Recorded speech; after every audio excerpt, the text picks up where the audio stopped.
তো নমস্কাৰ বন্ধুসকল, মোৰ ইউটিউব চেনেলে আপোনালোকক পুনৰ এবাৰ স্বাগতম জনাইছোঁ অন্য এটা নতুন ভিডিঅ'লৈ।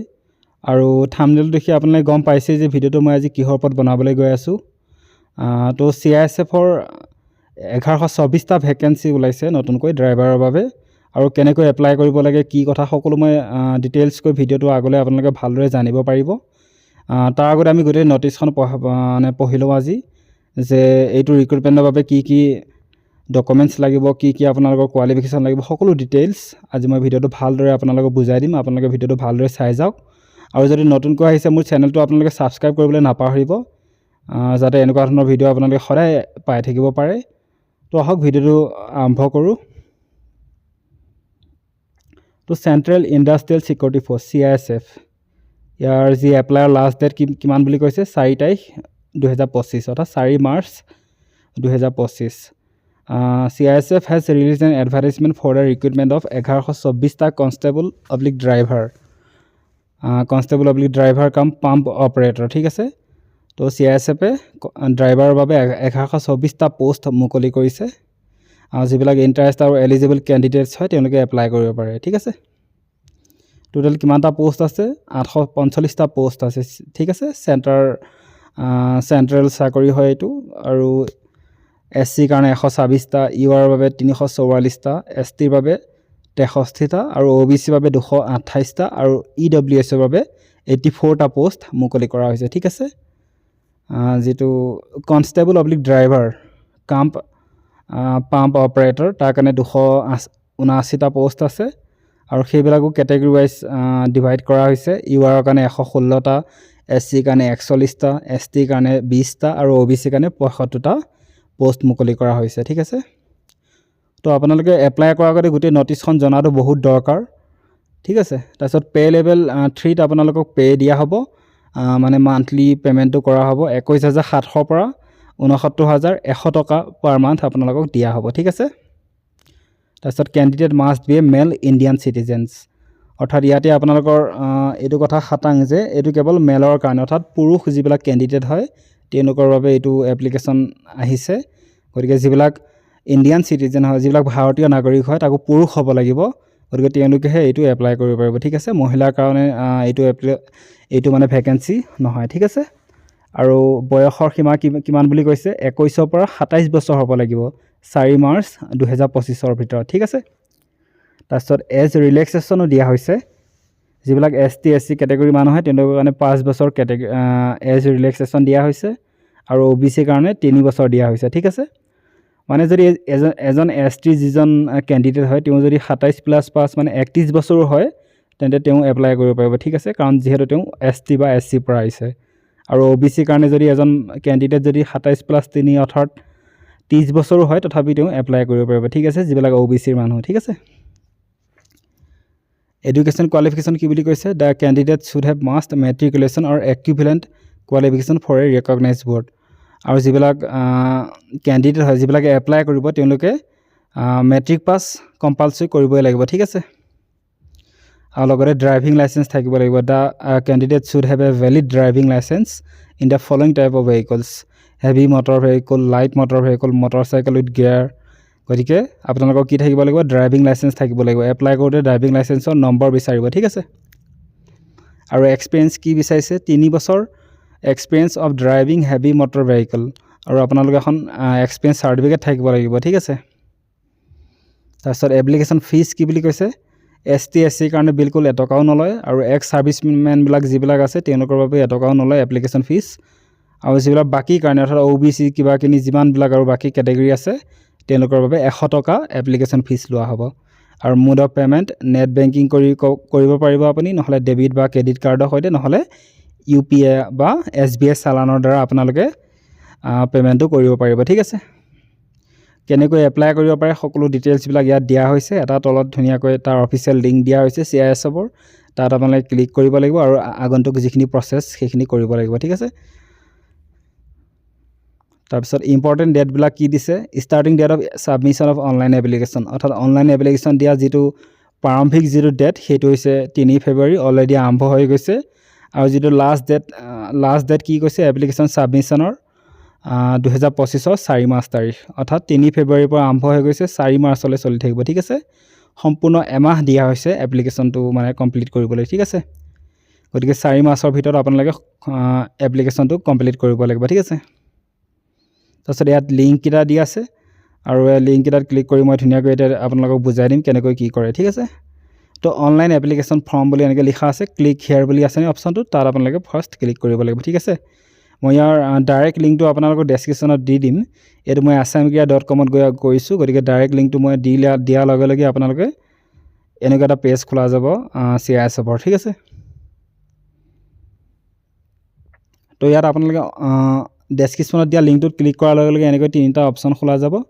এটা নিউ ৰেজিষ্ট্ৰেশ্যন, আৰু ছেকেণ্ডটো হৈছে forgot registration ID and password and verify mobile and email ID। তো যিবিলাকে ফাৰ্ষ্ট CISFৰ যিকোনো কিবা ৰিক্ৰুইটমেণ্টত নতুনকৈ ৰেজিষ্ট্ৰেশ্যন কৰিব, তেওঁলোকে নিউ ৰেজিষ্ট্ৰেশ্যন অপশ্যনটোত ক্লিক কৰিব লাগিব। আৰু যিবিলাকে অলৰেডি ৰেজিষ্ট্ৰেশ্যন কৰি থৈছে CISFৰ যিকোনো কিবা পৰ্টেলত আগতে কিবা অনলাইন এপ্লাই কৰোঁতে, গতিকে তেওঁলোকে ফৰগট ৰেজিষ্ট্ৰেশ্যন ID এণ্ড পাছৱৰ্ডত আপোনালোকে ক্লিক কৰিব লাগে। যদি আপোনালোকে নিজৰ ৰেজিষ্ট্ৰেশ্যন ID আৰু পাছৱৰ্ড পাহৰি গ'ল, তেন্তে ফৰগট ৰেজিষ্ট্ৰেশ্যন ID ৰেজিষ্ট্ৰেশ্যন পাছৱৰ্ডত আপোনালোকে ক্লিক কৰিব লাগিব। গতিকে প্ৰথমতে নিউ ৰেজিষ্ট্ৰেশ্যনটো কেনেকৈ কৰিব লাগে তাক মই বুজাই দিছোঁ ভালদৰে। তো নিউ ৰেজিষ্ট্ৰেশ্যনত ক্লিক কৰাৰ লগে লগে এনেকুৱা এটা পেজ খোলা যাব। ঠিক আছে, মই ইয়াৰ প্ৰতিটো ডাইৰেক্ট যিটো লিংক মই ডেছক্ৰিপশ্যনত দি দিম, আপুনি তাত ক্লিক কৰাৰ লগে লগে এনেকুৱা এটা পেজ পাই যাব। ঠিক আছে, নিউ ৰেজিষ্ট্ৰেশ্যন যিবিলাকে কৰিব বিচাৰে, গতিকে এনেকুৱা এটা পেজ খোলা যাব নিউ ৰেজিষ্ট্ৰেশ্যনৰ বাবে। ফাৰ্ষ্ট যিটো বক্স, তাত আপোনালোকে কি কৰিব লাগিব, নিজৰ নামটো দিব লাগিব কেণ্ডিডেটজনৰ, name as recorded in the matriculation and secondary examination certificate. ঠিক আছে, যিটো আপোনালোকৰ মেট্ৰিক বা ছেকেণ্ডেৰী এডুকেশ্যনত যিটো আছে নামটো, সেইমতে ইয়াত ধুনীয়াকৈ মই এটা ডেমৰ কাৰণে ইয়াত দি দিছোঁ। মানি লওক মোৰ নামটো হৈছে বিকাশ মেধি। ঠিক আছে, তাৰপিছত আপোনালোকে নামটো দুবাৰ লিখিব লাগিব। ইয়াত ভেৰিফাই নেম বুলি কৈছেনে, গতিকে বিকাশ মেধিটো ইয়াত আপোনালোকে দুবাৰ লিখিব লাগিব। ঠিক আছে, বিকাশ মেধি। ওপৰত যিটো নাম লিখে একজেক্ট আপুনি তলতো সেইটো ভেৰিফাই নেমত লিখিব লাগিব। ঠিক আছে, both the values are different, মানে আপুনি বেলেগ বেলেগকৈ লিখিলে সেইকাৰণে এনেকৈ আহিব। ওপৰত কি লিখিছে বিকাশ মেধি, গতিকে তলত ওপৰত যি লিখিছে কেপিটেল আৰু স্মল, ইয়াতো সেই একে টাইপতে লিখিব লাগিব। ইয়াতো মই বিকাশ মেধি লিখি দিলোঁ। তাৰপিছত সুধিছে have you ever change name, আপুনি কেতিয়াবা নিজৰ নামটো চেঞ্জ কৰিছেনে? যদি কৰিছে তেন্তে য়েছত ক্লিক কৰিব লাগিব, আৰু যদি নাই কৰা তেন্তে ন'। আৰু যদি কৰিছে য়েছ বুলি কয়, নতুন নামটো কি, কেতিয়া চেঞ্জ কৰিছিল, সেইটো গোটেইখিনি ডিটেইলছ ইয়াত লিখিব লাগিব। যিহেতু মই নামটো চেঞ্জ কৰা নাই, গতিকে ন' লিখি দিম ইয়াত। ঠিক আছে, তাৰপিছত দেউতাৰ নামটো ইয়াত ধুনীয়াকৈ লিখিব লাগিব, ফাদাৰ্ছ নেম। ধৰি লওক মোৰ ফাদাৰ্ছ নেমটো হৈছে বনমালী মেধি। ঠিক আছে, তো নামটো ভেৰিফাই কৰিব লাগিব, গতিকে আকৌ এবাৰ ইয়াত ছেম নাম ওপৰত যি লিখিছে তাকো ইয়াত লিখি দিব লাগিব। ঠিক আছে, তো আপুনি নিজৰ যিটো নাম বা দেউতাৰ নাম, গতিকে ইয়াত ধুনীয়াকৈ লিখি দিব। ইয়াত মাদাৰ্ছ নেমটো সুধিছে, গতিকে মাদাৰ্ছ নেমটো আপোনালোকৰ নিজৰ মাৰ নামটো ইয়াত ধুনীয়াকৈ লিখি দিব। দুলু মেধি ধৰি লওক মোৰ নামটো, মাৰ নামটো। ঠিক আছে, ওপৰত যেনেকৈ লিখিছে কেপিটেল লেটাৰ স্মল লেটাৰ যি লিখিছে একে ষ্টাইলত তলতো নামটো লিখি দিব লাগিব। ঠিক আছে, ভেৰিফাইড নেম যিটো আহিছে দুলু মেধি। ঠিক আছে, তাৰপিছত ডেট অফ বাৰ্থ, কাৰ ডেট অফ বাৰ্থ, কেণ্ডিডেটজনৰ ডেট অফ বাৰ্থটো ইয়াত ধুনীয়াকৈ আপোনালোকে নিজে চিলেক্ট কৰিব পাৰে। ঠিক আছে, আপোনালোকৰ যিটো ডেট অফ বাৰ্থ যিটো চন হয় সেইটো আপোনালোকে ইয়াৰ পৰা বদলাব পাৰিব। তো মানি লওক মোৰ ডেট অফ বাৰ্থটো কেণ্ডিডেটজনৰ,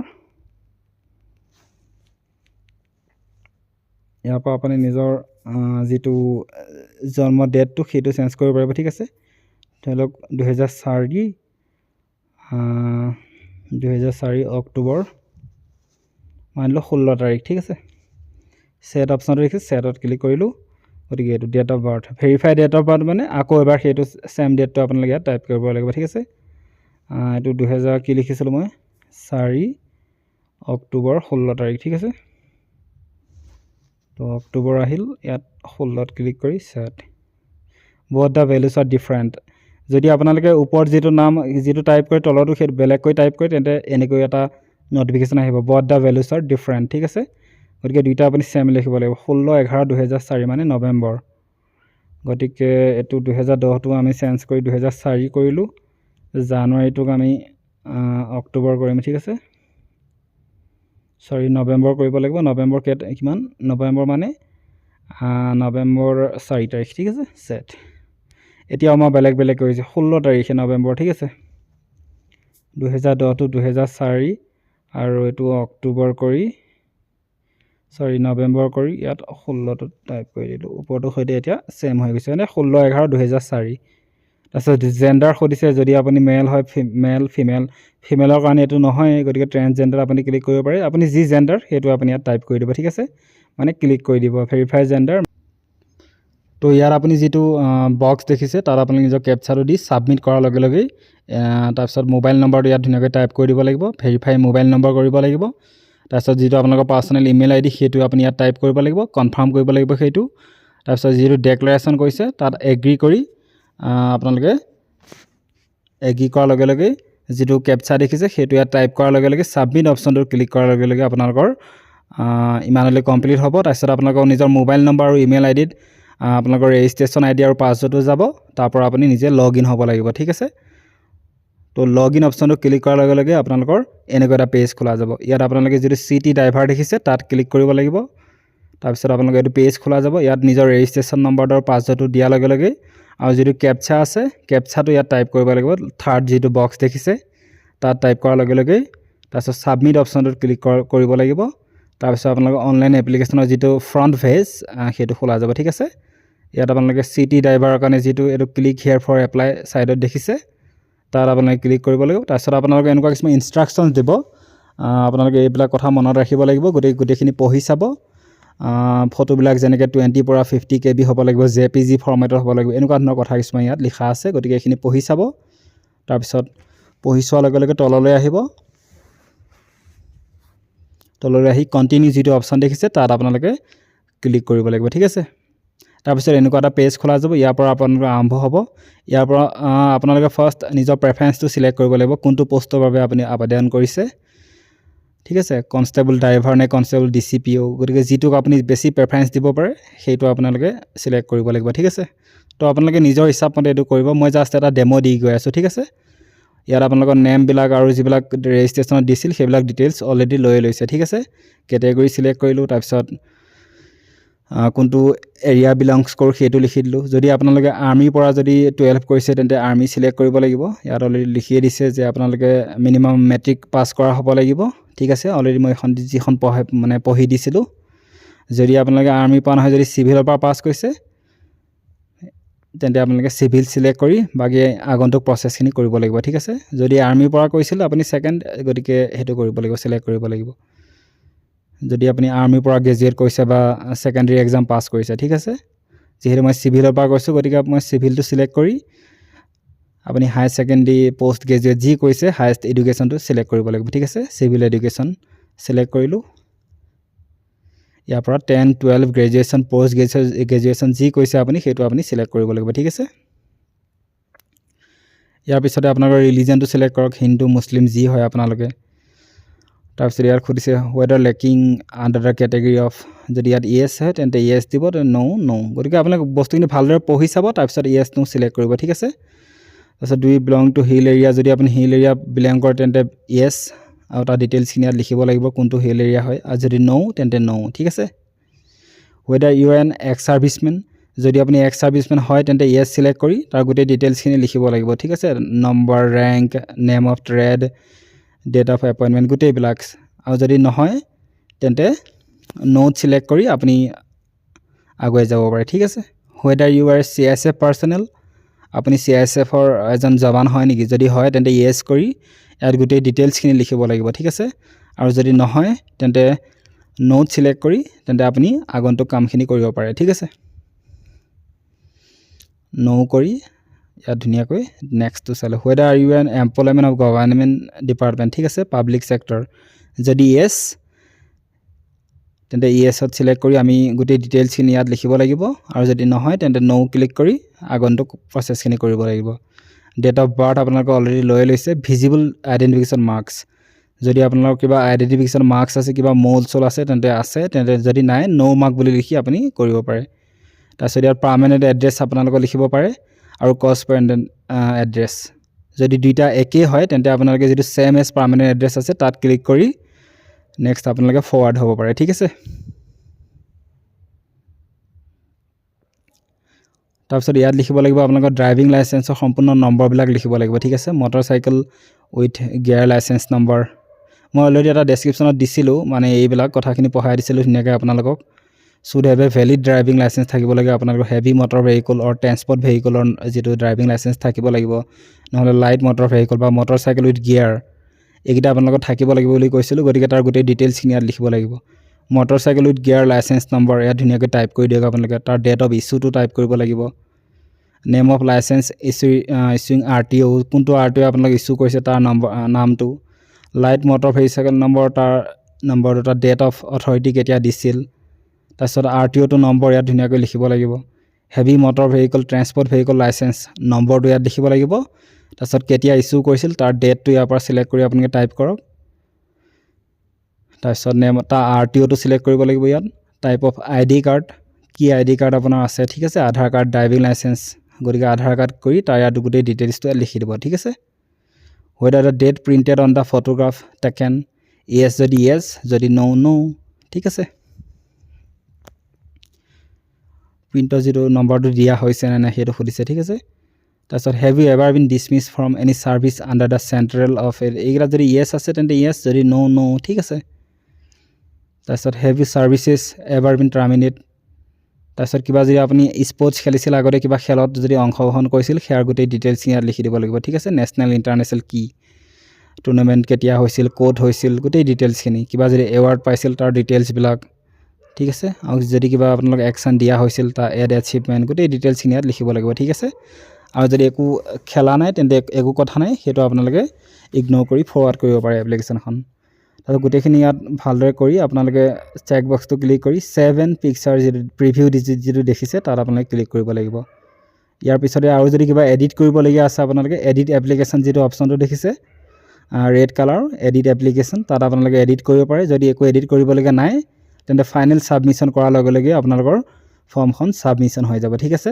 ফাইনেল ছাবমিশ্যন তাৰপিছত এনেকুৱা এটা পেজ খোলা যাব য'ত আপোনালোকে নিজৰ পুৰা ফটোগ্ৰাফবিলাক দিব লাগিব ইয়াত আপোনাৰ মেট্ৰিকৰ যিখন চাৰ্টিফিকেট সেইটো দিব লাগিব ড্ৰাইভিং লাইচেন্সৰ ফটোগ্ৰাফ দিব লাগিব ফটো দিব লাগিব নিজৰ ছিগনেচাৰ দিব লাগিব ঠিক আছে তাৰপিছত ইয়াত আপোনালোকে PDF ফৰ্মেটত দিব লাগিব যিখন মেট্ৰিকৰ চাৰ্টিফিকেটখন আৰু সেইটো কিমান হ'ল লাষ্ট 1 MB হ'ব লাগিব তাতকৈ ওপৰত হ'ব নালাগিব তাৰপিছত যিখন ফটো হয় সেইখন JPG বা JPG ফৰ্মেটত হ'ব লাগিব আৰু সেইটো লাষ্ট 20 KB হ'ব লাগিব তাতকৈ ওপৰত হ'ব নালাগিব যদি ওপৰত হয় আপোনালোকৰ ৰিজেক্ট কৰা হ'ব এইটো কথা ভালদৰে মনত ৰাখিব ঠিক আছে তাৰপিছত যিটো ছিগনেচাৰ হয় আপোনালোকৰ সেইটো JPG বা JPG ফৰ্মেটৰে হ'ব আৰু তাৰ যিটো হায়েষ্ট হয় 10 KB হ'ব লাগিব ঠিক আছে 10 KB পৰা 20 KB হ'ব লাগিব তাতকৈ বেছি ওপৰত সাইজটো হ'ব নালাগিব ঠিক আছে তাৰপিছত ধুনীয়াকৈ আপলোড কৰি ইয়াৰ পৰা আপোনালোকে ভিউ ফাইল কৰিব পাৰে ঠিক আছে ওকে কৰি যিটো দেখিছে ভিউ ফাইল তাত আপোনালোকে ক্লিক কৰি চাব পাৰে ধুনীয়াকৈ আপলোড হৈছে নে নাই গোটেইখিনি ধুনীয়াকৈ আপলোড কৰি আপোনালোকে কি কৰিব লাগিব 7 কন্টিনিউ যিটো অপশ্যন দেখিছে তলত সেইটো মানে কৰিব লাগিব ঠিক আছে গোটেইখিনি ভালদৰে পঢ়ি চাব আপোনালোকে আপলোড কৰাৰ আগতে কিমান বিচাৰিছে কিমান কেবিত বিচাৰিছে বেছি সাইজ কৰিব নালাগিব যদি বেছি সাইজ কৰে আপোনালোকৰ ৰিজেক্ট হ'ব পাৰে ফৰ্মখন ঠিক আছে ধুনীয়াকৈ আপলোড কৰাৰ পিছত কি কৰিব লাগিব 7 কন্টিনিউ যিটো তলত অপশ্যন দেখিছে তাত আপোনালোকে ক্লিক কৰিব লাগিব ঠিক আছে you are eligible for free examination ঠিক আছে গতিকে আপোনালোকে গোটেইখিনি এপ্লাই হৈ গৈছে যিহেতু মই SC পৰা কৰিছিলোঁ গতিকে একো ফিজ নালাগে গতিকে পে'মেণ্টৰ অপশ্যনটো মোৰ কাৰণে দেখুওৱা নাই যদি আপোনালোকে OBC কেটেগৰী বা বেলেগ UR EWC গতিকে আপোনালোকে 100 টকা ফিজ দিব লাগিব ঠিক আছে আৰু ফিজ পে'মেণ্ট অলৰেডি মই কৈ দিছোঁ UPI নেট বেংকিং এইবিলাকৰ পৰা কৰিব লাগিব ঠিক আছে তো যিহেতু মই SC কেটেগৰীৰ পৰা কৈছোঁ গতিকে মোৰ ফিজ পে'মেণ্টৰ পেজটো দেখুওৱা নাই গতিকে মোৰ ইমানলৈ এপ্লিকেশ্যনখন কমপ্লিট হৈ গৈছে আপোনালোকে যদি OBC বা আন কিবা পৰা কয় তেন্তে আপোনালোকে পে'মেণ্ট কৰিব লাগিব 100 টকা তো ইমানলৈ মোৰ হৈ গৈছে গতিকে তললৈ আহি মই যিটো প্ৰিণ্ট অপশ্যন দেখিম তাত মই নিজৰ এপ্লিকেশ্যনখন প্ৰিণ্ট আউট কৰি ল'ম যিহেতু এখন আগন্তুক দৰকাৰ হ'ব